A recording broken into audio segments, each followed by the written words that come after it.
my name's John Shelley with the Army Corps of Engineers Kansas City District, and thank you for joining us for this virtual workshop about turbidity needs and issues relating to the Kansas River and reservoir sediment releases to the Kansas River.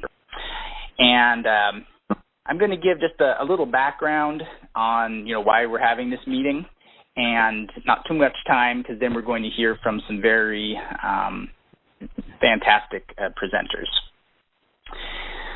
So this is a turbidity scale showing different levels of turbidity, and if we take one of the lakes, Tuttle Creek Lake on the Kansas River, or on a tributary to the Kansas River, if I can, there we go. Moderate flows in the rivers that are coming into the lake, so in the watershed, moderate flows have turbidity levels in this range here.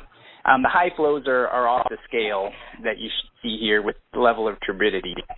And outflows from the lake are off the scale, even at the highest flows are off the scale at the low end.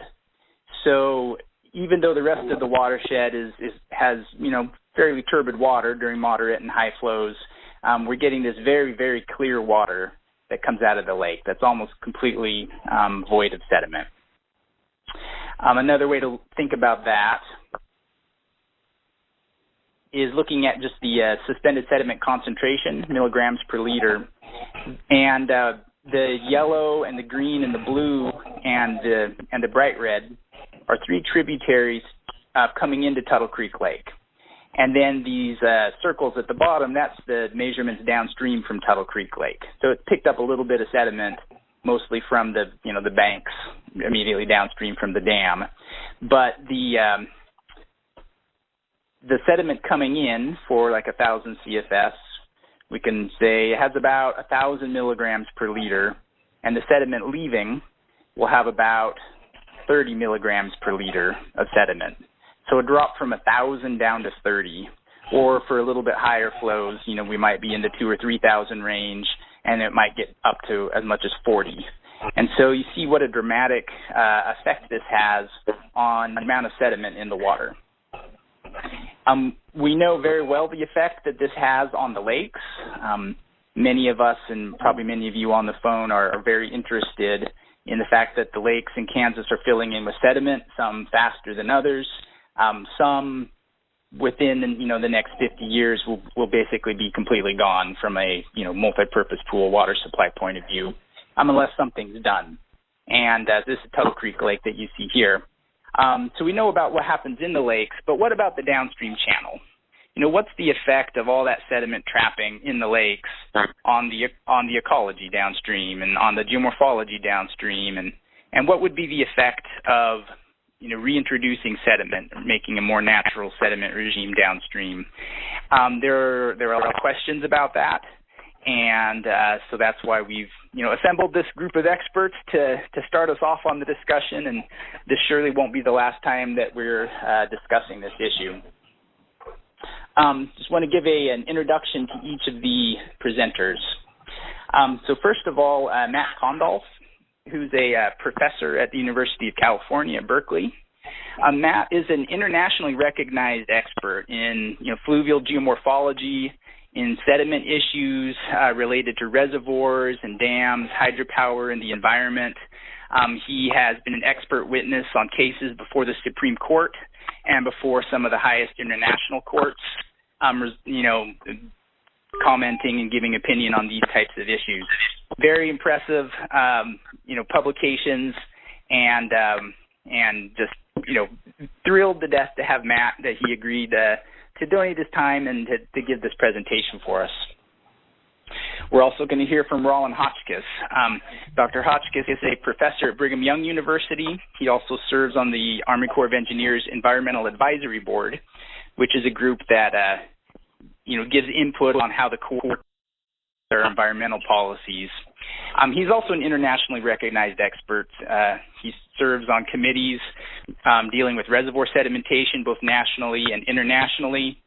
He's got some real-world experience consulting on reservoir sediment management projects, and has a lot of expertise with reservoirs, with sediment transport, fish passage issues, and safety at low-head dams, and all these people, et cetera, because they've done a lot in other areas as well.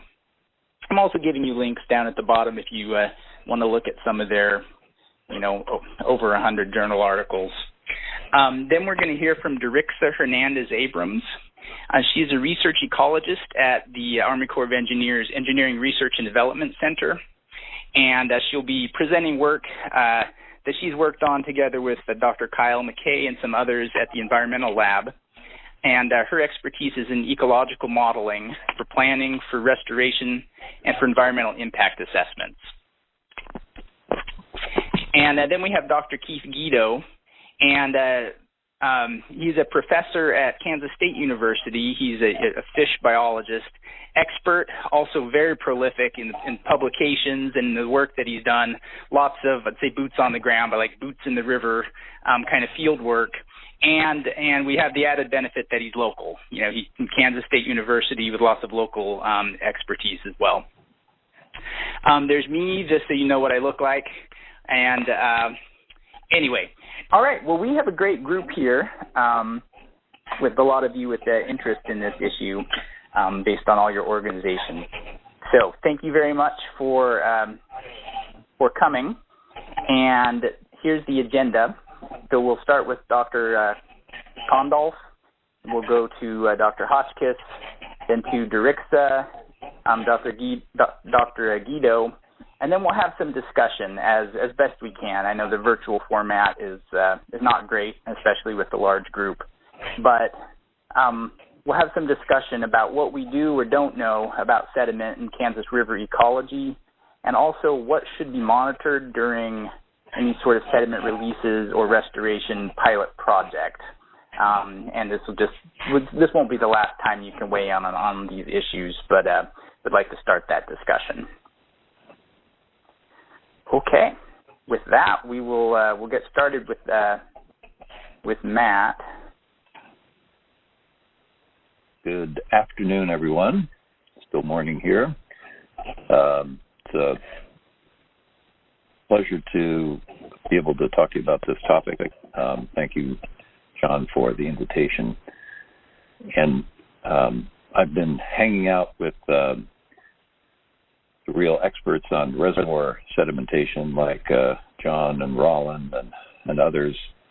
But my interest is actually what happens downstream and how sediment trapping by dams affects downstream processes, and not just sediment trapping by dams, also mining of sediment from river channels and other sort of interruptions in some of the natural processes. And I don't really need to tell you all this, but I usually start off with this reminder that the rivers carry not only water but also sediment, and that the sediment is essential to maintain channel form, and especially when we step back and look at the big picture, the broad system at the river basin scale, it's essential to maintain beaches and deltas on the coast. And we can think of the river system as a conveyor belt over geologic time. Sediment is being input at the upper end in the mountainous region, and it's being carried down and then deposited at some zone of deposition, which is sea level or some other base level.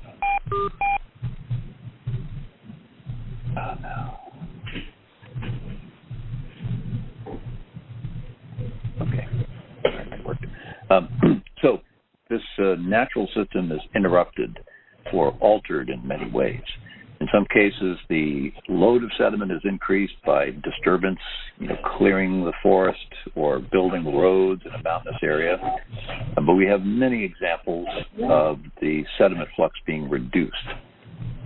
Dams being the most prominent example, but even things, the gravel mining, sand mining, and building levees can all alter the way that sediment moves through the system. And even though we have a lot of good documentation of increased sediment yields, especially in many parts of the developing world,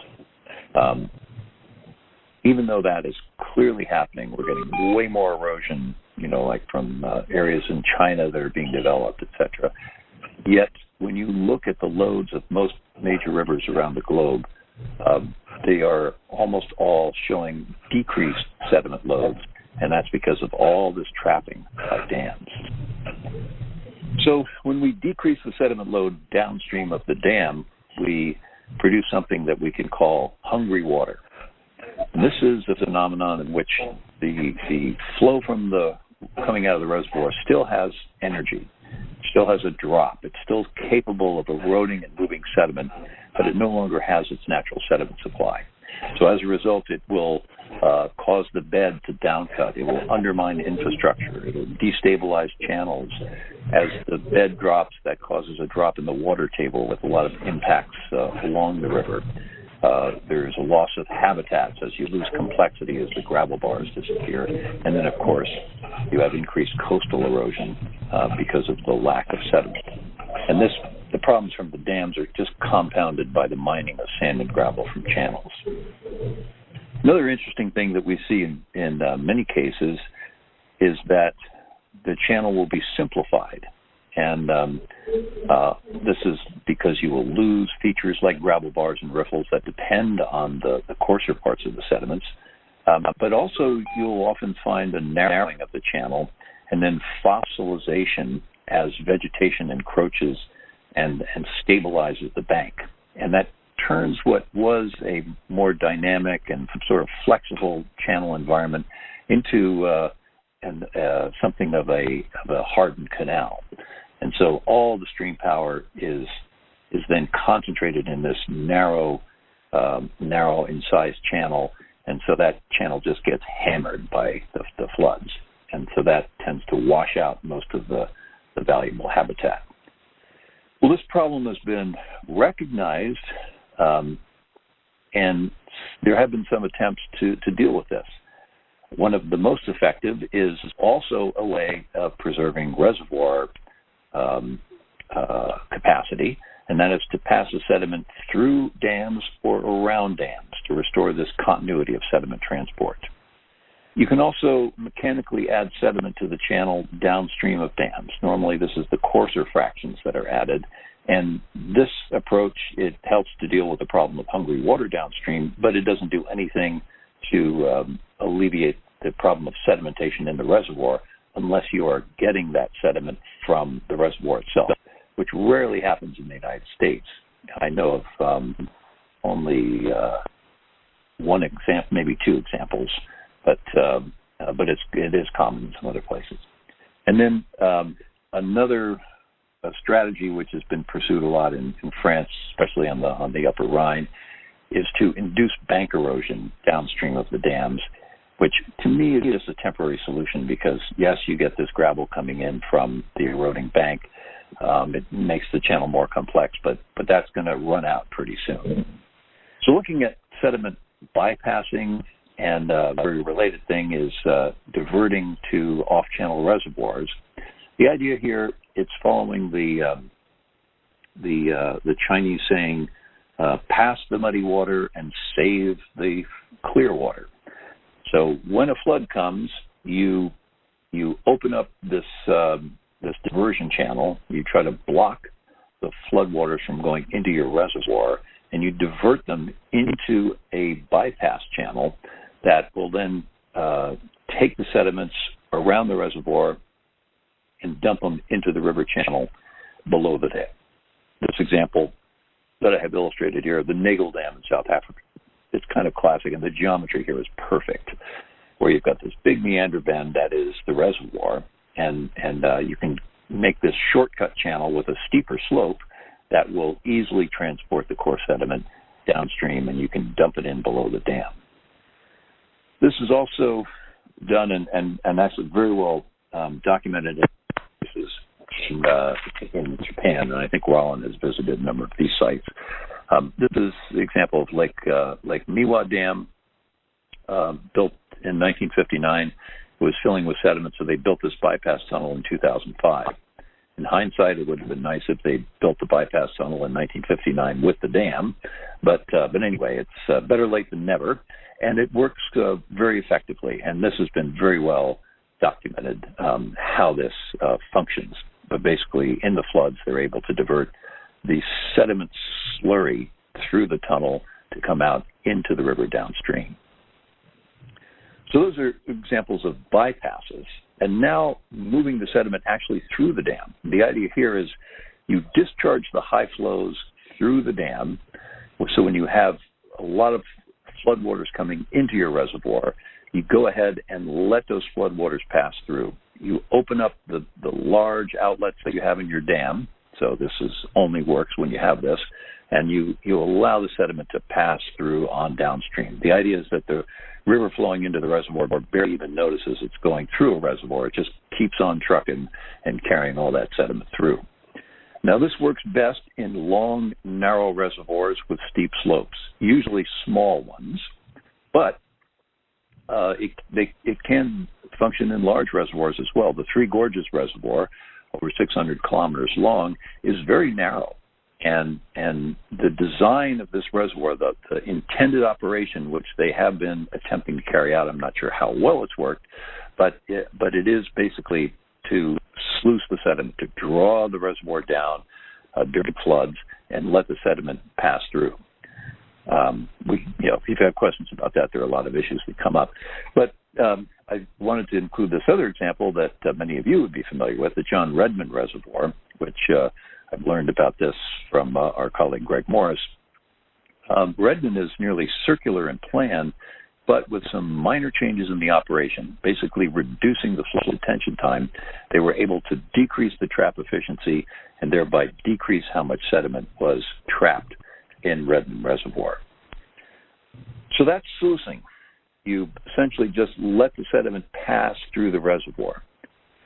A slightly different approach, we're very closely related, but a little different, is drawdown flushing. And here the difference is you're going to draw the reservoir down and let the river flow through and entrain stored sediment as it goes through. And this has been very controversial, and it has been condemned in many cases because it has often been done in low flow periods. So you have base flow in the river. It's kind of easier to get out there. You don't have to worry about rain. You don't have to worry about, operational problems. And you can open it up and just let that sluice all that or flush all that nasty fine-grained sediment downstream. Of course, then it settles out. It'll coat the bed in many rivers where the entire bed is coated with an inch or so of sand. But what's really a problem is when you are releasing silts with a high organic content.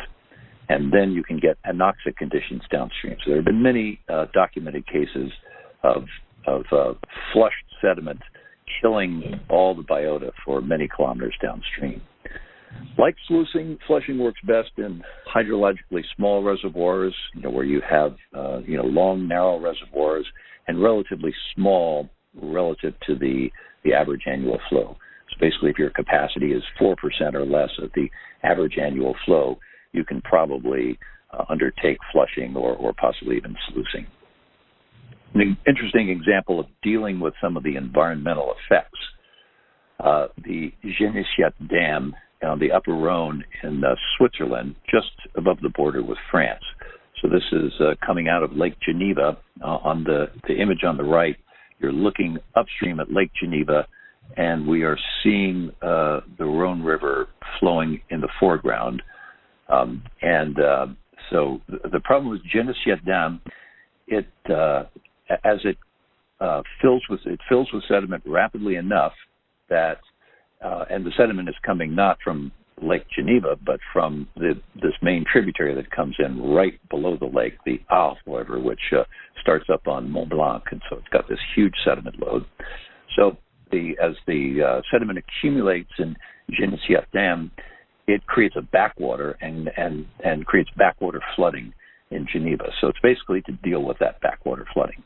Here you see the confluence. We're looking upstream. On the left, it's the Rhone River coming from the lake, and on the right, it's the Arve River coming from the Alps. And this is pretty graphic indication of the difference in these rivers and where the sediment is coming from that's creating the problem in Génissiat Dam. So it's really mostly motivated to prevent flooding in Geneva, but periodically, about every 3 or 4 years, they will flush the dam. And this is a huge operation. The Compagnie Nationale du Rhone, which operates all the dams on the Rhone, they recruit, everybody, even the guy who works in the mail room or who fixes the milkshakes in the cafeteria. Everybody is called out to monitor sediment concentrations all along and make other kind of monitoring observations. They mobilize the entire company, basically. And they, of course, lots of researchers are involved. But essentially what they're doing, they want to discharge the sediment that's stored in the dam, but they have these environmental requirements. In the past, they've had disastrous flushing events that killed all the fish downstream. So now they are under these strict limitations in how much fine sediment concentration they can have. The average concentration during the entire operation, which usually takes about 3 days, I think, should be below 5 grams per liter. And in any 30-minute period, they're not supposed to exceed 15 grams per liter. So these are pretty strict standards, and essentially they have valves at different levels, so they can, if they're getting too high in their sediment concentration, they release more water from a higher part of the water column where there's less concentration. And this has worked to maintain the reservoir storage capacity in the reservoir over time. Then, not so relevant for the fine-grained sediments, but I think it's important to point out that there have been many programs to add gravel below dams to compensate for sediment starvation. And this is really a big deal where you have salmon and trout that depend on the gravel for their reproduction, but also protecting infrastructure from incision and just generally restoring the coarse sediment load, which allows the river to have its bars and riffles and other complex features. Historically, there have been a couple of approaches, one to build artificial riffles to actually directly try to restore the form, and the other to inject gravel for redistribution by flows, which is we're seeing in this picture. This is below Keswick Dam, which is the re-regulating reservoir below Shasta, and this is the result of multiple dump trucks backing up and dropping their loads of gravel into the side of the Sacramento. And then, of course, in a higher flow, the Sacramento will erode this and mobilize that gravel and move it downstream. Sacramento is the biggest, there's been the most gravel put in the Sacramento, but there are about 20 rivers in Northern California where these projects have been done. So it's a big deal. And this is looking at some of the early projects. This riffle was first built in the 1970s in the Trinity River. The Trinity the dams there have really reduced the high flows. There's not nearly the power to move sediment that there once was, but still, even here, the gravels get washed out. And so they've pretty much moved away from this idea of creating static forms to simply feeding the river its own features. And here's an example on the top. You see a conveyor belt adding sediment to the Trinity River during a high flow. And I think in this case, it was an artificial high flow release, so they could get everything set up ahead of time, and then they could just dump the gravel. They could feed the flow, basically what it was. The river saying, feed me, and then they just dump the gravel in there. Now, these examples that I've given you, and this also holds true for augmentation projects in Japan and throughout in most cases in Europe, they are done for ecological reasons and almost always to restore habitat either for salmonids or, in the case of Japan, some other fish that are important culturally and for sport fishing. But the largest single project like this is on the Rhine River, and it's not for habitat, it's for infrastructure. There's a series of hydroelectric dams that were built along the the Upper Rhine, which flows between France and Germany. The downstreammost dam is called Iffesheim, and below that, they didn't continue building dams. They were actually supposed to build one more. And of course, below this dam, they would have hungry water problems. And so to compensate for that, they have an amazing program. 2 barges operate 355 days a year, adding on average 170,000 cubic meters of gravel and sand. And that is enough to meet the current sediment transport capacity of the Rhine, which, of course, is reduced because of all the regulation upstream. But it's really an impressive program, very carefully monitored. And they, long before we had GPS, they would use total station on the bank, and then they had this, at the time, very fancy computer on the boat that would allow this pilot boat that you see. Let's see, I don't know if you can see my arrow, but this is the pilot boat, and this is the barge. The barge would come by when it gets right up at the shoulder of the pilot boat. They begin releasing the gravel. So this way, the pilot boat could move around. The barge is always 10 meters away when they release the gravel, and this way they could get an even distribution of the gravel. Here we are on the barge. It's full, headed to this pilot boat up here. When it pulls up next to the pilot boat, the barge starts to open up, and there goes the gravel, whoosh, and then they turn around and do it again. Okay, now I've given examples of hungry water, but whether hungry water occurs depends on the balance between the transport energy and the sediment supply for a given reach of river. If the sediment supply is reduced more than transport energy, then we get the hungry water. But there are cases where stream power is reduced by the dam more than the sediment load, and that's usually where you have a tributary coming in below the dam with a healthy sediment load. There we have sediment surplus. Jack Schmidt and Peter Wilcock did an analysis of a number of major rivers in the western U.S.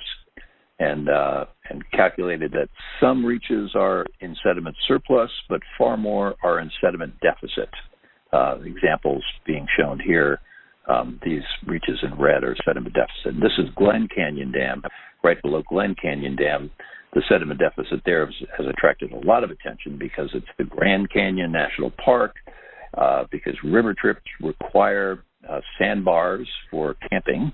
This is kind of a human ecology thing. There are some species that depend on these sandbars as well, but a lot of it was driven by the rafting industry. And so here you have Glen Canyon Dam, which is hoarding all that sand upstream, and one of the sandbars directly downstream. There is a proposal, and the Bureau in Denver costed this out and came up with a preliminary design to how they could dredge sand from a tributary delta that's about 5 or 10 kilometers upstream of the dam. It comes in from the east side, and then that sand would be pumped in a slurry pipeline and then put in right below the dam. They would also, during the times that are important for, and when the river would naturally have been turbid, they also would be pumping some finer sediment and putting that in the river to create turbidity, and this would be for the native species that depend on the turbid water. So right now, this reach below Glen Canyon Dam is great for exotic rainbow trout, but for the native fish, it's not really very good. So, looking at the river system scale, quickly the coastal areas depend on the sediment supply from the entire river basin, and as the sediment is trapped by the dams, that reduces the sediment supply needed to maintain beaches and deltas. And most deltas around the world have reduced sediment supplies, and as a consequence, accelerated subsidence and coastal erosion. Okay, there we go. The Mississippi, a good example, and I won't belabor this because you all know the story better than I.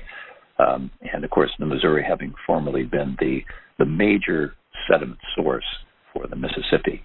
And with all the dams constructed, that's largely gone.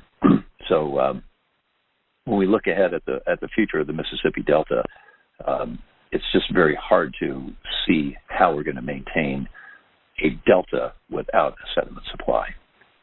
The Mekong River is heading in that direction as well. 7,000 years ago, the coastline was up near Phnom Penh, up around in here, and up in here even, and it advanced 250 kilometers out to its present position because of this very large sediment supply from the Mekong. Now, after 7,000 years of prograding, it is eroding and subsiding. Now, the Mekong has a tremendous potential to generate hydroelectricity dropping from the Tibet Plateau. And as a consequence, there have been a lot of optimistic plans to build a lot of hydroelectric reservoirs in the basin. Interestingly, a lot of the dams on this list were generated in the 1960s during the Cold War without a whole lot of research being done, but to sort of show an alternative, don't go down the path of communism, but look at what capitalism can do for you. And since China started developing again, and there's finally, as of the 1990s, there was finally peace in the Mekong Basin, we now could start on this grand project of building all these dams. The Chinese jumped on it first, and in their upper part of the Mekong called the Lansang, they built 7 major dams on the main stem and countless dams on the tributaries. The upper part of the Mekong in China used to provide 50% of the river sediment, and now that is cut down to almost nothing. And there are at least another 133 dams planned or proposed for the lower Mekong. And the question is, what effect will all these dams have on the delivery of sediment to the delta? We did an analysis of this, and it was pretty clear if all these dams were built as planned without trying to integrate any sustainable sediment management, that you would have only about 4% of the natural sediment load reaching the delta. So it's basically the death sentence for the Mekong Delta. And you can already see the effects. And looking at the delta, most of it's basically all less than 2 meters above sea level, and much of it is less than 1 meter above sea level. So with various projections, we can estimate the land loss as a result of the lack of sediment, but then also other factors such as overpumping groundwater, and of course the eustatic sea level rise that's affecting everywhere. So I'm going to skip over this, but just to say that the worst case scenario, we would expect by 2100 about 2 meters of subsidence, which means essentially the whole delta, or 90% of the delta, would be underwater by 2100. If we continued business as usual, which includes active mining of sand throughout the delta and the lower Mekong, sediment trapping by the dams that are planned, and all this groundwater pumping. The good news is, if we were to change the management practices, we could reduce the land loss down to only something like 10 or 20%. But this would take a lot. It would take cooperation among a bunch of different countries. It would take the individual countries like Vietnam actually enforce regulations against sand mining and overpumping of groundwater. So it's this quickly leaves the realm of science and becomes an institutional, political kind of problem. So just recapping these key strategies to maintain a sediment flux downstream, sluicing the incoming sediment into reservoirs or flushing the accumulated sediment. I didn't show a slide on this, but you can also vent density currents, sediment through bypass tunnels. And then for maintaining the reservoir capacity, people are often concerned about reducing the sediment yield, but of course that's not going to help in terms of continuing the sediment load downstream. So thanks for your attention, and some of these techniques that are talked about are discussed in this book. But if you go to this riverlab.berkeley.edu, we have some papers and whatnot posted there that might be of interest. Thank you, Matt. So we'll just continue then with Dr. Hotchkiss. Well, thanks, and kudos, John, to you for organizing this.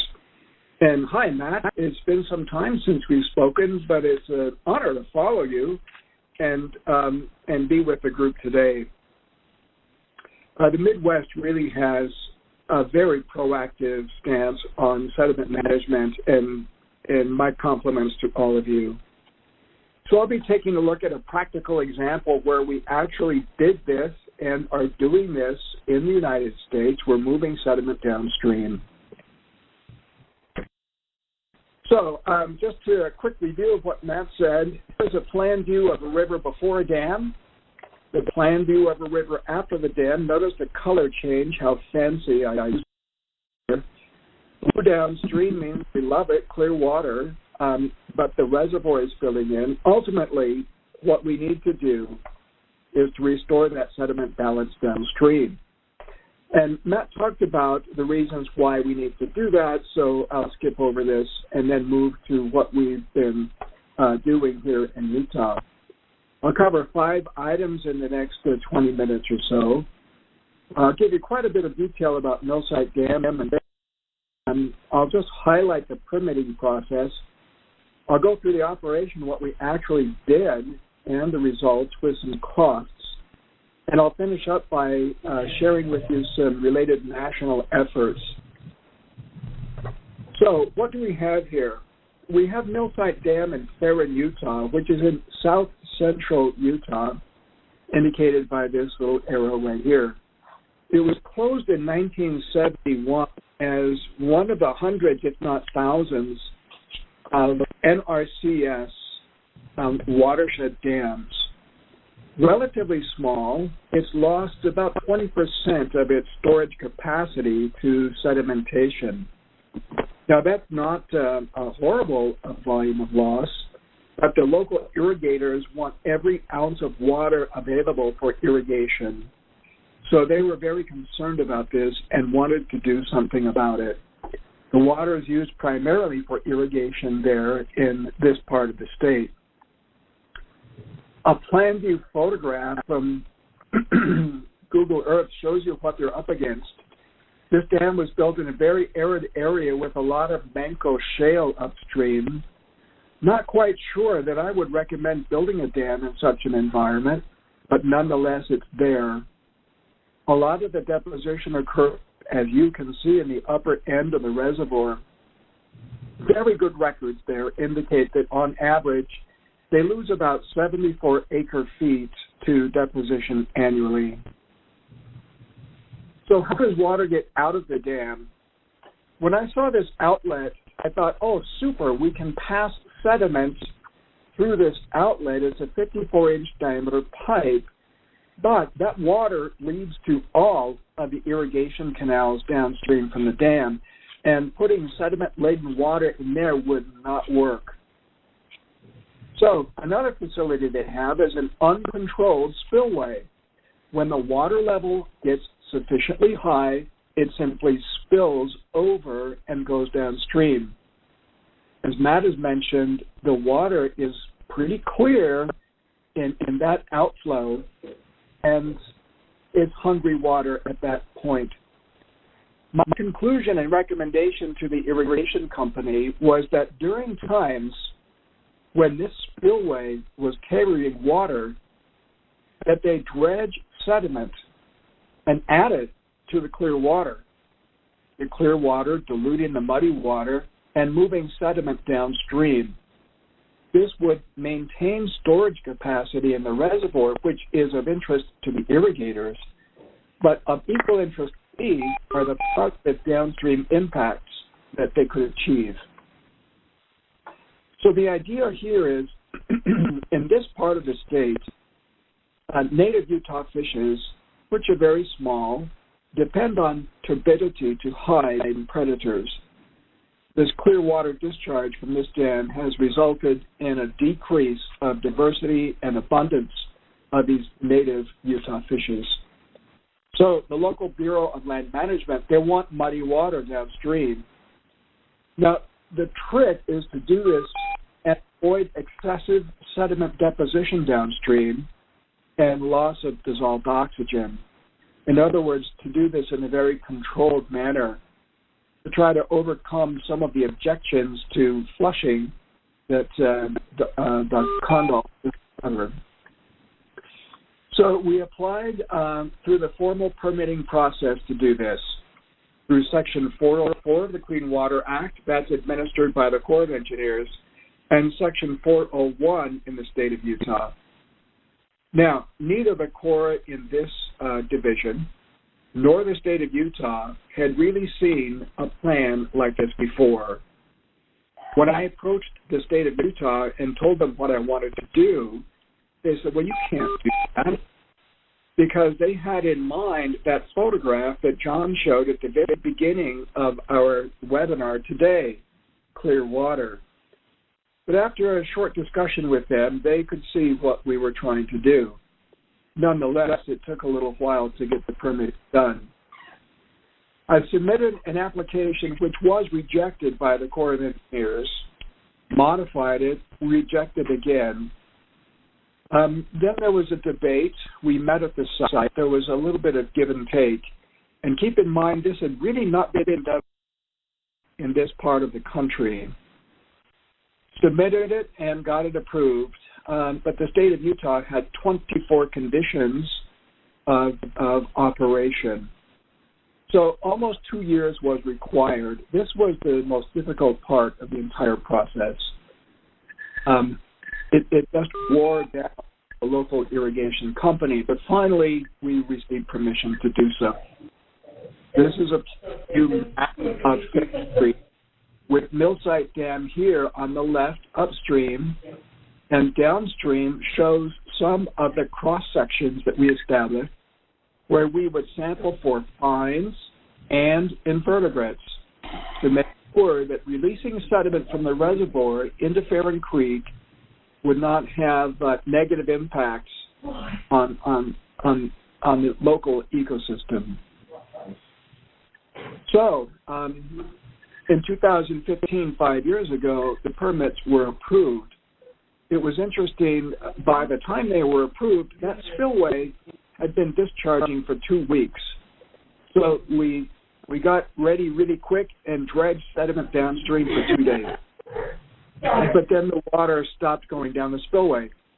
In that process, though, we learned a lot. Here's a video of what the operation looks like. You see muddy water coming from a discharge pipe, from a dredge, and the clear water that's spilling in an uncontrolled fashion over the spillway. This drops about 75 feet to the stream bed below, and it's obviously well mixed and well oxygenated. This then goes on downstream. I'll explain the axes that kind of tell the story of what happened in that year. On the x-axis is date. This is April 16 to July 15, so about 3 months. On the y-axis on the left is discharge in cubic feet per second. The blue line is the water coming into the reservoir, and the reservoir fills before it begins to spill after the elevation of the spillway. The red line is how much water is going over the spillway or was detected at a stream gauge downstream. So we have the blue water coming in, the red water over the spillway. This is the period that we were permitted to add sediment, but we didn't have the permit yet. So we began in the middle of June. This black line is a mass curve. It shows an accumulation of how much sediment we moved downstream during that period of time. Over here, this mass curve is how much sediment came into the reservoir during that same period of time. What we'd like to do is move as much sediment downstream as came in upstream. But we were only allowed to match the incoming sediment concentration with our outflow. And by the time the spillway began to spill, most of the sediment had already come into the reservoir. So what we did, we amended the operations, and before we had to match the inflowing sediment concentration to the outflowing sediment concentration, that obviously was not going to result in much discharge. So we were given permission to use the average incoming sediment concentration up to the time of spill and discharge that average concentration over the spillway. This would allow us to pass sediment downstream of almost 100 times more turbid than the year before. So in 2017, there was a lot of spillway discharge. Unfortunately for this presentation, I've lost all of the data that describes that operation. So you see it in words. A month and a half of spill, the dredger was in place, the crew was in place. Unfortunately, they dredged only 18% of the time of those 45 days. One of the reasons was the irrigation company had permitting fatigue. It decreased their enthusiasm for the project. That plus an inexperienced local crew resulted in only a discharge of 2 acre-feet of sediment downstream, whereas 31 acre-feet entered the reservoir. Well, with such a small discharge downstream, there were no discernible downstream impacts. As far as cost goes, the actual to remove these 2 acre-feet was $15 per cubic yard. Had they dredged more, had they taken advantage of time available to them when the spillway was spilling, that cost could have come down to $1 per cubic yard. Okay, so that's what happened at Millsite. I want to emphasize at Millsite that the idea was to increase the turbidity of the stream for ecosystem benefits and for a partial restoration of the dam conditions. There are no dams downstream from Millsite for many, many, many, many miles, so there would be no impact on reservoirs downstream. Now, what's going on after this, and what's going on now nationally? Just last week, our Environmental Advisory Board submitted recommendations to the Chief of the Corps of Engineers, recommending that as they look at beneficial use of dredged sediment, that they consider moving dredged sediment downstream from dams to be their preferred alternative. We also recommend that they do an economic analysis of lost storage due to sediment, which is not done at the present time within the Corps. And importantly, we recommend that they consider impacts of sediment beyond the project footprint. This is what Matt mentioned for downstream hungry water and how that impacts can be felt for dozens of miles downstream. We also recommend pilot projects and, very importantly, training for regulators. It is possible to do this, but it is not something that's been done very much.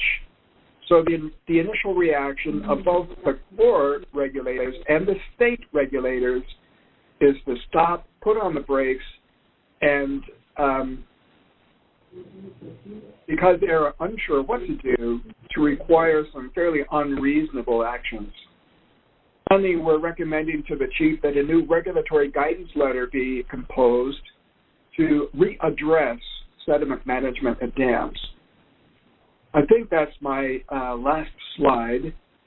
I'd be happy to go over any of these individual slides again if you would like, or open it up for discussion.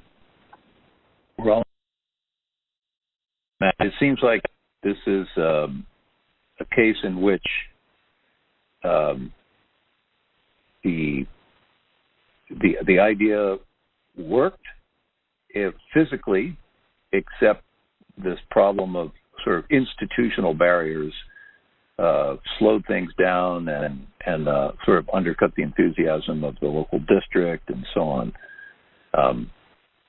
so it certainly illustrates those institutional problems, but from the point of view of harmful downstream effects, it still seems like it's a useful exercise that you can show that this worked. It can work. It should work other places too. That's exactly right, Matt. And the hope is that the next project that goes through this permitting process will go a lot faster, a lot less expensive, with perhaps one iteration instead of three, to maintain that enthusiasm and increase the controlled efficiency of the project. So, Rollin, we've got a question here on the chat line. It says, could you provide additional description of the environmental concerns slowing down permitting? It was really doubt. All we wanted to do was to make the discharge water muddier than it was before. But because this had not really been proposed before, they began and went through the entire NEPA process. And at one point, I was being required to characterize the mammals in the region, the reptiles in the region, the birds in the region, and that didn't really seem to have a lot to do with what we were trying to do. There were also concerns about deposition in the downstream channel. Now, I could have done a sophisticated computer model to demonstrate that deposition was unlikely, but I did not do that because I didn't want to set the precedent of requiring sophisticated modeling in an effort like this. I was able to show, though, using some relatively simple calculations, that the downstream velocities of the water in the channel would be 8 to 10 feet per second. And turbid water in such a high velocity condition would not deposit. That took a while to work through. I was also required to discuss normal water levels in ephemeral channels, and that turned out to be not possible.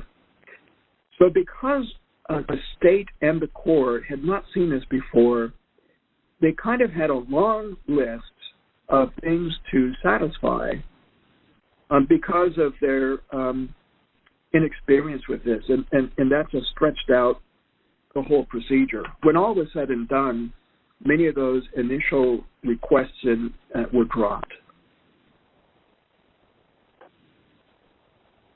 Rollin, another question is, can you provide a little more information on what the next steps are for the recommendations you made to the Chief of Engineers? When the Environmental Advisory Board makes a formal report to the Chief of the Corps of Engineers, he is obligated to provide a formal response. Now, these recommendations that we made were very proactive and quite aggressive. They had been vetted and reviewed by senior leadership within the Corps before we submitted them to the Chief. The reason was we didn't want these recommendations to arrive with no chance of implementation. So it's not a surprise to anyone in the Corps leadership. The next step is simply to wait for the response from the Chief. Now, if his response is like that of other recommendations we've made, I'm looking forward to a very positive response, but that is not our timetable, and it has taken, in the past, more than a year to get a response. I hope that helps.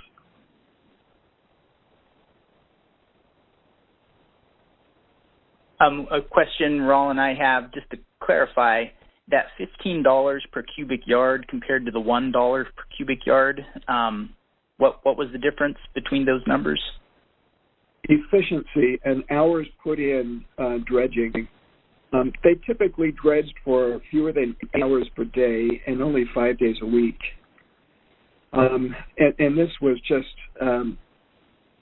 really frustrating because water was discharging 24/7 for 45 days, and they certainly did not take full advantage of that.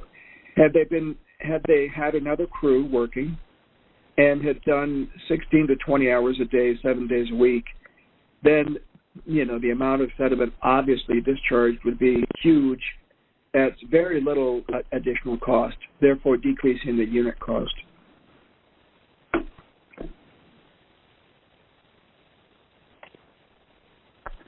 All right. Thank you for that presentation. We will now move on to Darixa. My name is Darixa Hernandez Abrams. I work for the Environmental Lab at the Army Corps of Engineers Research and Development Center. And I am a research ecologist, and I'm working with Susan Bailey and Kyle McKay on a conceptual model for understanding the ecological effects of sediment regimes. So in order to understand the complex system and ecological effects of changes in sediment regimes in Tuttle Creek, we're building this conceptual model that uses existing frameworks and literature review in order to understand or begin to understand what could be the ecological effects of releasing sediment from Tuttle Creek downstream from it. So we're looking at literature regarding downstream effects of sediment. We're looking at specifically Kansas River fishes, and we're also looking at documents or many journal papers related to subjects on sediment and fishes. For example, papers related to road crossings and their effects on the sediment and on the fishes. And so we're developing this conceptual model relative to Tuttle Creek and the local biota. On the left side here, we have a conceptual model from Wool et al. That uses more of the physical aspects of the sediment regime to explain what are the geomorphic changes of the sediment regime in terms of stream bed, banks, and the floodplains, and then how those could have effects on some of the ecological components of a system. And on the right side, we have a different conceptual model by Howard et al., which takes the different physical, physiochemical, and biological components of sediment transport and deposition and tries to link those to their effects on producers, invertebrates, and fishes in a system. So we're not trying to repeat any of these models. We're picking up where they have left off, and we're trying to learn from them in order to make our own models for this system and to understand the ecological changes of the system.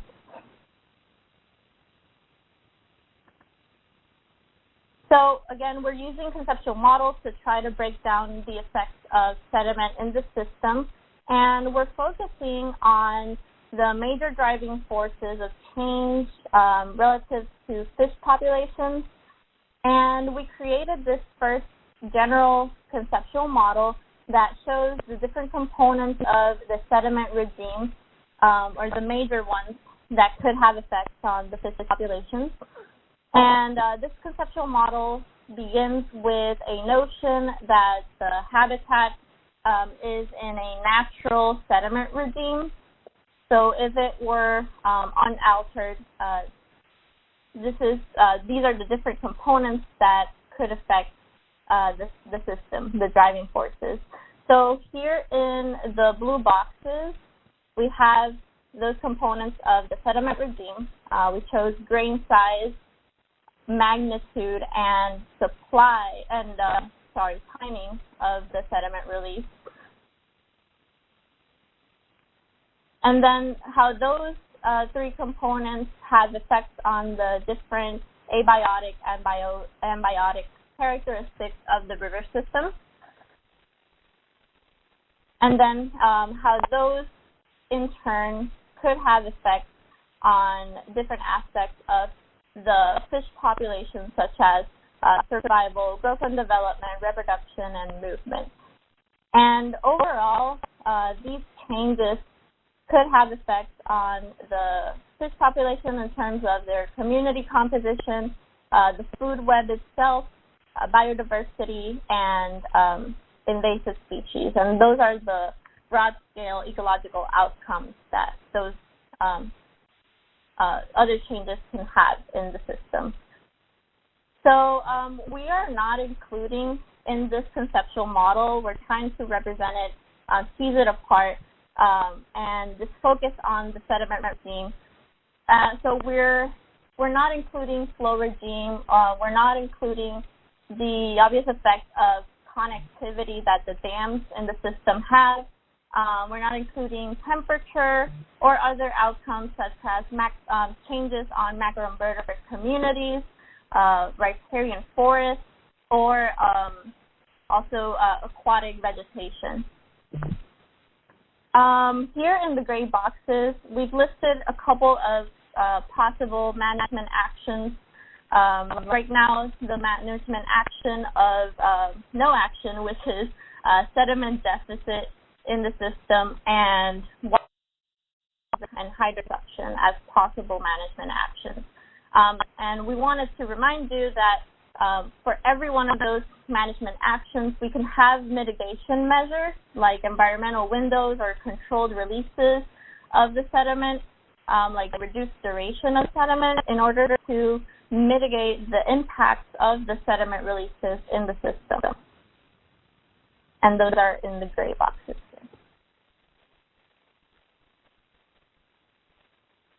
So we want to give a couple of hypothetical examples of how these different drivers can affect the local biota.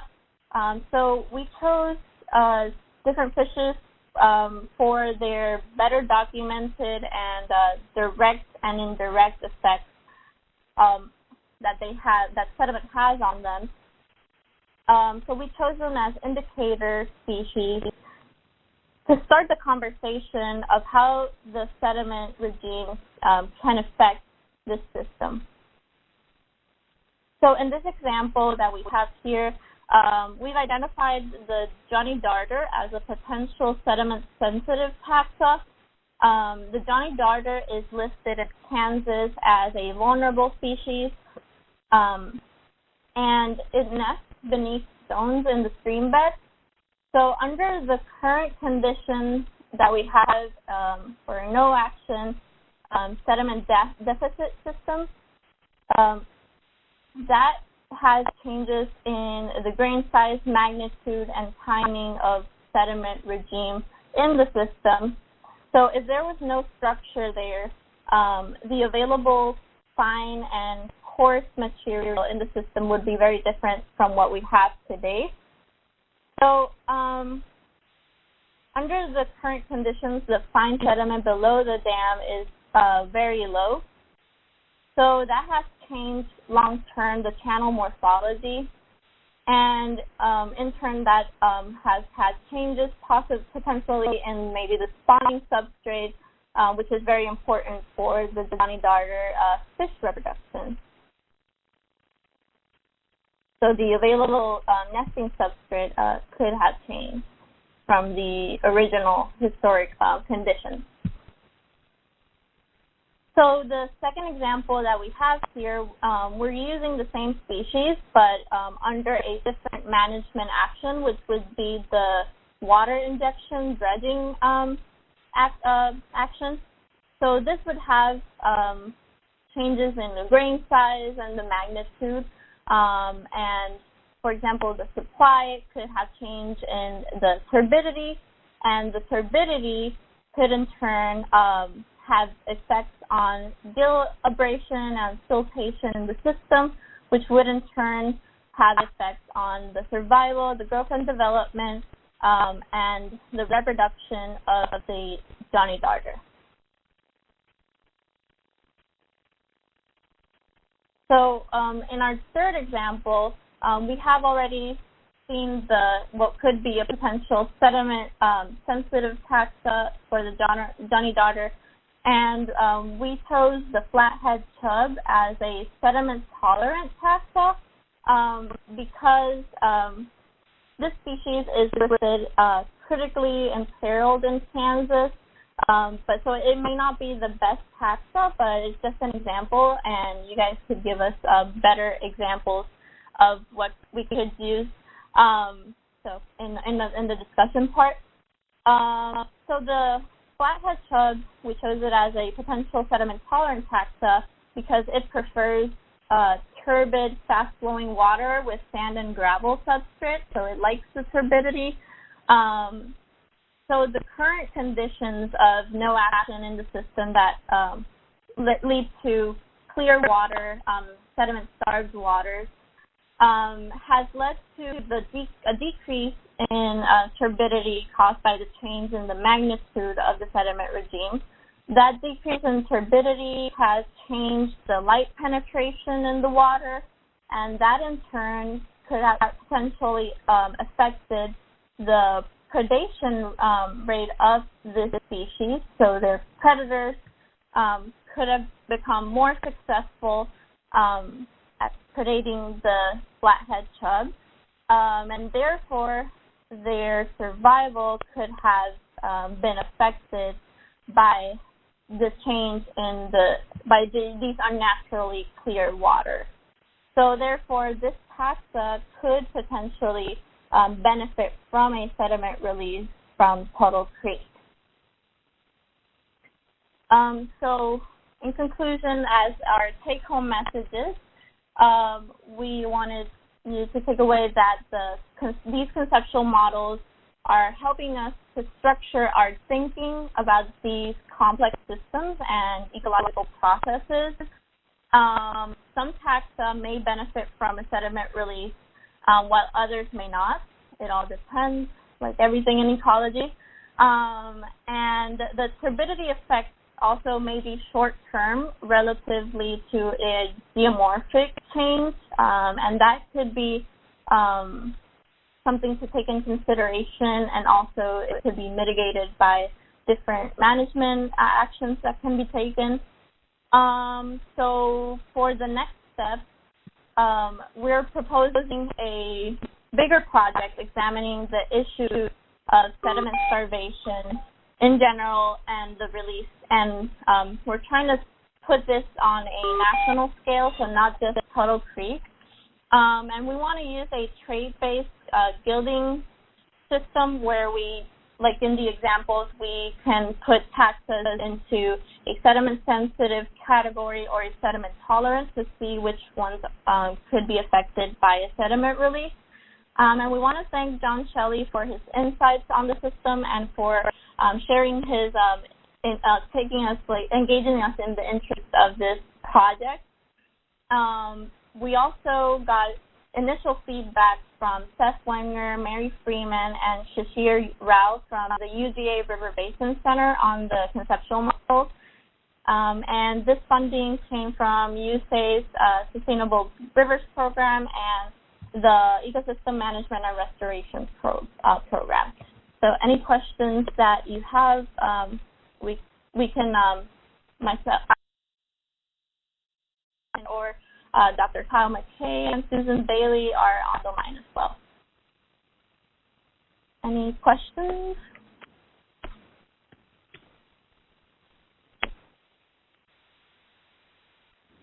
Darisha, this is Rollin Hotchkiss. Great job. This is really good stuff, and I'm glad that the core research folks are bringing this forward. I would hope as you move forward that of Utah was that sometimes the inflowing sediment to a reservoir is extremely high, damaging to local fishes, albeit natural. And I would hope that we could always at least match the incoming sediment concentration in our sediment-laden releases. Thanks. Thank you.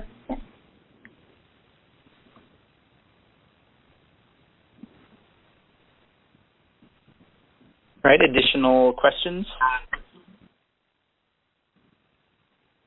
This is Matt. Maybe I could just echo Ron's comment that it's really great to see your team tackling this problem, because there has been in the past this very simplistic view, all sediment is bad, and that's sort of implied by the original Clean Water Act, text.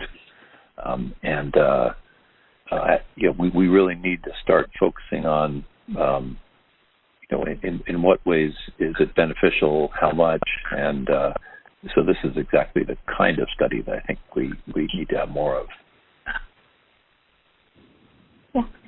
Yeah, thank you. Like I mentioned in the end, we're planning a bigger proposal for, to continue to study what are the potential effects and what tools are needed, and what are the gaps in the state of knowledge, and what can we do about what tools can we provide to assess what could be the potential effects of sediment releases. So I'm looking forward to that as well. All right, as we switch now to Dr. Gido, just a question: would it help your proposal to have any of the folks or the agencies on this line? Is there anything they could do to help you get that additional funding to continue this research? Is there anyone they need to email or a letter to send to somebody or anything like that would help? This is Kyle McKay. I absolutely think it always helps for the research community to understand that folks are thirsty for this kind of work. So I can share with John the names of the program managers who could be reached about that, and you can share that as appropriate. All right, sounds good. Thank you. All right, Keith, are you on the line? Yeah, can you hear me? Yep. All right, well, thanks for inviting me to participate in this. I've learned a lot already. One of the benefits or problems of going last is I'm going to repeat some information here. But I really enjoyed hearing the other presentations. I think there's some common sentiments here. This comment about are there benefits of sediment releases? And there's sort of the stigma, especially among fish biologists, that sediment is bad. So that's why I have my picture of my dog sort of with this. When you asked me to talk about this subject, I was really kind of not really sure on how this would go. So anyway, I'm going to do my best. One thing I will say that most of my previous research has looked at flow ecology relationships, not so much sediment ecology relationships. And John, in that first graph that you showed, it was really clear that flow and sediment are not independent, right? So they're very linked processes. So I'm actually very interested in thinking about the impacts of sediment. One thing I want to talk about is a little background on the Kansas River, right? The Kansas River fish communities right now are very different than they were historically. This system is heavily impacted by the impoundments, and so we've lost many species that used to be very abundant in the system, and they've been, and other species that historically were less abundant are now dominant. It's not really clear. There's a lot of impacts on the system that are associated with reservoir construction, like fragmentation, just blocking off, not allowing these fish to move around has had impacts, in addition to changes in geomorphology and sedimentation, as well as urbanization.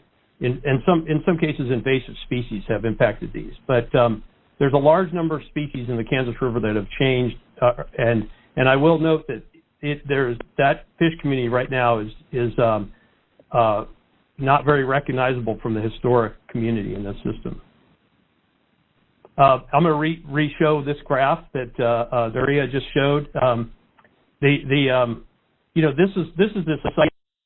Start thinking about this was that these sediments are bad, and in fact, this paper where this conceptual model came was based on research in sediment or in salmonid streams, and we heard from some of the fluvial geomorphologists about some of these salmonid streams with clear cobble substrates, and a table from this paper, this synthesis paper, overviewed the impacts of sediment on different components of the food web.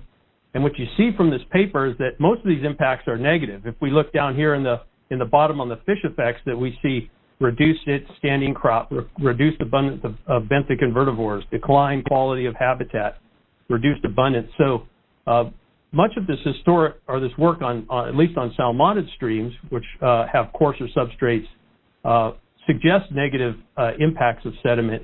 And so the question is, so what about these sand bottom streams like the Kansas River?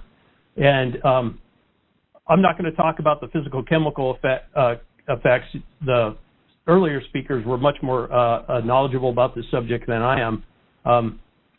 I love this picture. I have to show this picture because the late Frank Cross, who was an ichthyologist at the University of Kansas, the Museum of Natural History, this picture actually was taken when he was demonstrated to some folks that the sediment in the Kansas River has become compacted since the construction of the dams, and so he was well aware of the changes in the habitat that have occurred after impoundment, and Dr. Cross was also the one that was sampling the fish communities prior to impoundments and was largely responsible for allowing us to document the dramatic shifts that we've seen in the fish communities of these rivers. So the big challenge is assessing the biotic effects, and this is a very difficult thing to do on assessing the effects of like flows or sediments, because it's really hard to do an experiment where you have a control, you have an adequate control and a treatment, and then you replicate that over space. And with dams, usually have an impoundment on one river, and it's very hard to replicate. And so even where in a field where I feel like there's been a lot of research, and that's the flow ecology relationships, flow experiments, rigorous flow experiments are still relatively rare. So I wanted to just touch on some effects of sediment or turbid flows on fishes and how it might influence fishes. I really appreciated seeing that conceptual model. I really that's an important step in developing hypotheses. If we are able to do an experiment, you can develop hypotheses on how those flows and sediment flows might influence the fishes. One of the guilds of fishes that have been really heavily impacted by impoundments for a number of reasons are these pelagic spawning species. And so this is an example of the Rio Grande silvery minnow, but it's in the genus Hybignathus, which is similar to the plains minnow and the western here in Kansas and in the Kansas River. These fish, their spawning is not necessarily linked to the substrate, because they spawn up in the water, and the female releases eggs, and then the males swarm around her and release sperm. Eggs are fertilized, and then they float downstream.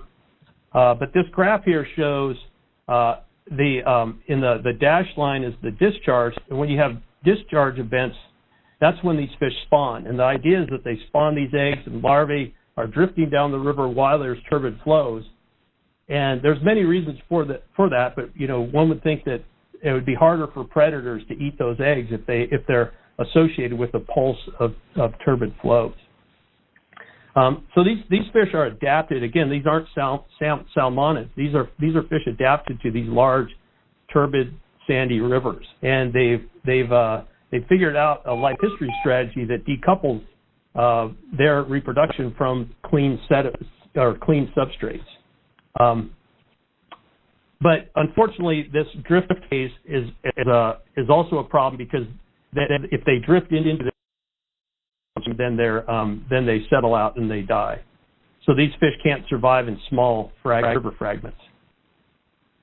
Some other examples of how turbid flows influence fishes. This is some work we did with channel catfish out in the western U.S. in the San Juan River, which is a tributary in the Colorado River. We did really extensive diet surveys for channel catfish, which is an invasive predator, so it's not a native species, and it's preying on some of the native species out there. And what we find is that during turbid flow events, these fish really feed vigorously, and so this is it's not a feeder. But what we found is that when you have like a monsoon storm event where the water temperature is warm and the turbidity is high, these fish really become predaceous and will consume other species. So another colleague with GS out in Arizona also looked at how turbidity affects predator-prey relationships. And David Ward, he showed that a lot of these visual predators, such as largemouth bass and green sunfish, their ability to prey or to consume prey, or their efficiency at consuming prey, decreases significantly with turbidity. In this case, their prey was a round-tailed chub. Now, this is sort of a double-edged sword. It depends if you're interested in the predator or the prey. For the predators, those turbid flows aren't good. If you're the prey, those turbid flows are good. So it really depends on the species of interest or the natural conditions in the community. And sometimes this is flipped on its head when we have invasive species, because sometimes, especially out in the western United States, these are invasive species. So in order to preserve the native species, we try to do things to impede the feeding or the proliferation of the invasives. So, and then finally, there's I'm glad to see that there was discussion about the food web, the influences of these flows on the food web. This is kind of an old paper, but it was one I was familiar with. Doug Osmondson with the Fish and Wildlife Service in the Colorado River were concerned about the reduction in peak flows or in high flow events in the Colorado River basin, and the accumulation of sediment in the stream channel. And the impact that has on the algae, the invertebrates, and then the fish. So this food web problem, and what they did is just a spatial analysis, but they showed that where they had higher primary production, where they had cleaner substrates, they had higher invertebrate production, and that resulted in higher fish biomass. So, I don't really have an answer on how this all fits together for the Kansas River, so I'm glad that you're having these discussions. But there's a lot of literature out there showing different impacts of sediment on fishes, and it's very context dependent depending on the species of interest and the system, and to some extent the flow regime, the ability of flows to move those sediments around. So, John, I don't know, you asked me to touch on, some ideas on what should we be monitoring during a sediment release. I wonder if we want to stop and see if there's any questions on that first part and then jump into this, or I just jotted down some ideas on what we should monitor. Well, sure. Let's do some questions on what you've done so far, and then we'll jump into this next question. So I guess the first question is, what don't we know about Kansas River ecology and sediment that we wish we did? Ooh. Well, in my mind, decoupling, the effects of these flow regimes from sediment is very challenging, and I wish we knew more about that. Because obviously the dams change the flow regime, the timing of flows, And I think if we and we like I said, we don't really understand how the flow regime affects many of these fishes in the Kansas River, some of these Kansas River fishes. But then to parse that apart into flows versus sediment loads, I hate to be pessimistic, but there's just so much we don't know about these large sand bottom streams and the ecology, how the ecology responds to these different flow regimes.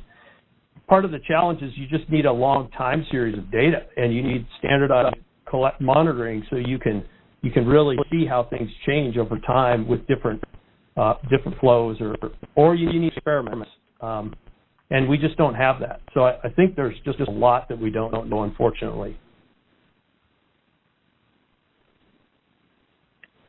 So anybody on the phone, is there something that you want to add to? Yeah, this is what we don't know that you wish we did know.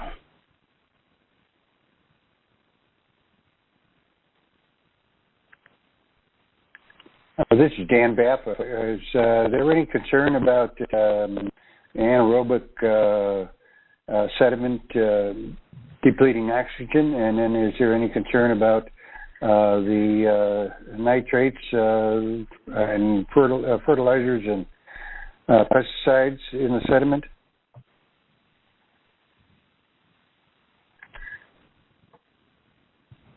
I don't know if I'm the best person to answer that.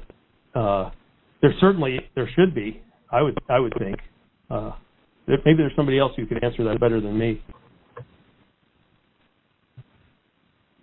Well, I'll just chime in that the levels in the reservoirs are similar to the levels in the watersheds. So, being agricultural watersheds, you've got all the fertilizers, et cetera, in the sediments. So I guess in my view, if it's not a huge problem upstream of the dam, it shouldn't be a huge problem if it's released. But that's something I think that needs to be monitored. So it can be good data can be factored into decision making. Hi, I'm going to jump in. This is Brian Kelly with the USGS, the Kansas Water Science Center. We I've always advocated for long-term data sets as well as sediment monitoring, and John and I go back for quite some time with some of those conversations. But I think that is critical. I think we've been working with the Corps to provide some sediment information, and I think that's great. Regarding water quality, there might be some issues with nutrients that are tied up within the sediment, and I think what John said is correct, that what's coming into the reservoir is going to reflect what's in the reservoir. But what comes out, if it's a big pulse, that certainly should be measured, and information needs to be gathered on those kinds of things.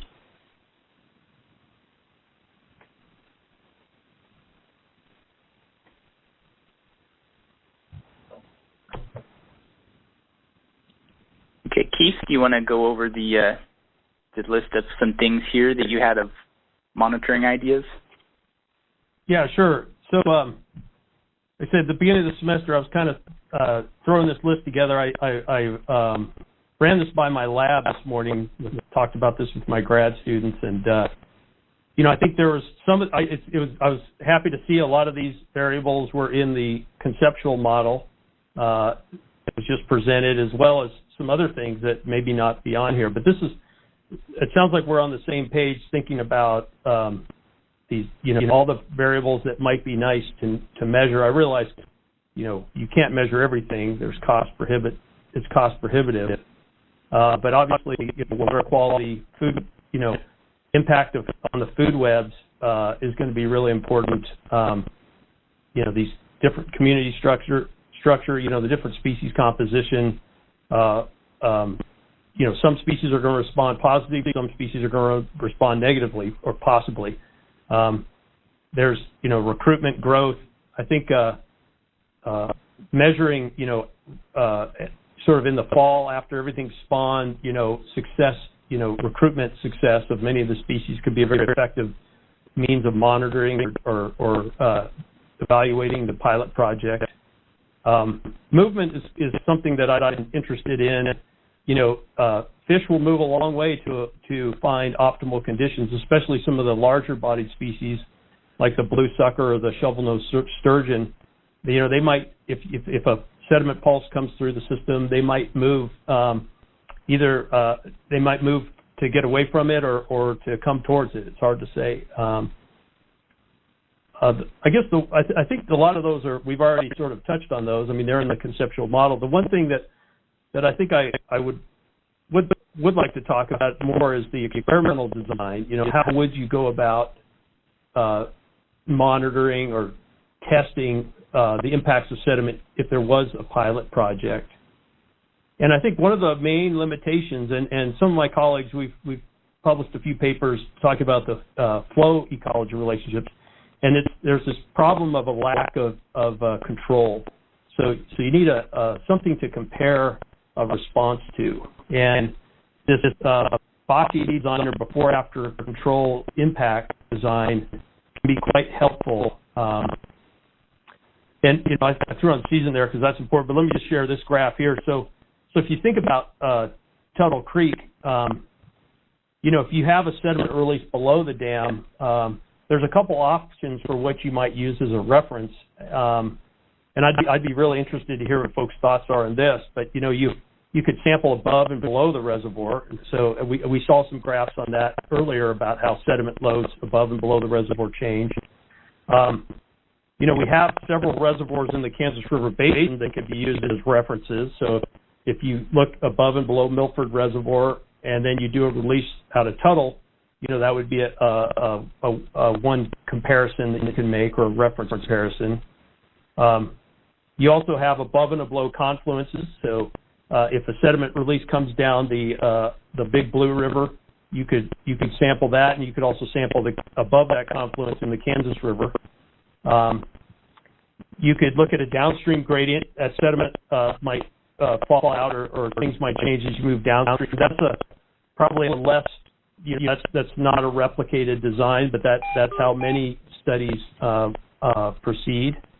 So anyway, those were just a few thoughts that I thought might start the conversation on what to do. I'd love to hear other people's thoughts on how we could put together an experiment to really tease apart the impacts of these flows. Any thoughts on this from those on the phone? This is Kyle McKay. I think that's an exceptionally good point about trying to maximize the lessons learned from a pilot release. One challenge that Dirixa and I were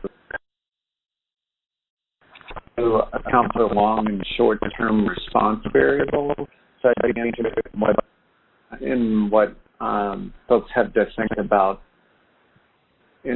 what folks think about issues like the benefits of long-term changes in channel geomorphology versus short-term impacts from turbidity, and kind of trade-offs between short and long-term outcomes, and how a monitoring protocol could be designed around capturing the two windows. Well, as a fish ecologist, from my perspective, we have some very short-lived species in the system that might respond fairly rapidly. They only live two or 3 years, but then we also have some longer-lived species that live 10, 20 years, the sturgeons, the suckers. And so I think it's really important to understand that, knowing how a short-term effect might limit your interpretation on how those longer-lived species are going to be impacted, and some of those are imperiled. Are considered are very important for the state agency and the federal agency, the they've been listed as imperiled. So some of those large-bodied species are ones that might be the focal species in the system. Question I have, can you really compare upstream and downstream of the dam when the downstream reach has access to the whole Kansas River and the upstream has access to, a watershed, but not that great big sandbed river? In my mind, that's a major, that's the limitation is even, even if you compare the big blue below the reservoir and the Kansas River, they're different sized water bodies.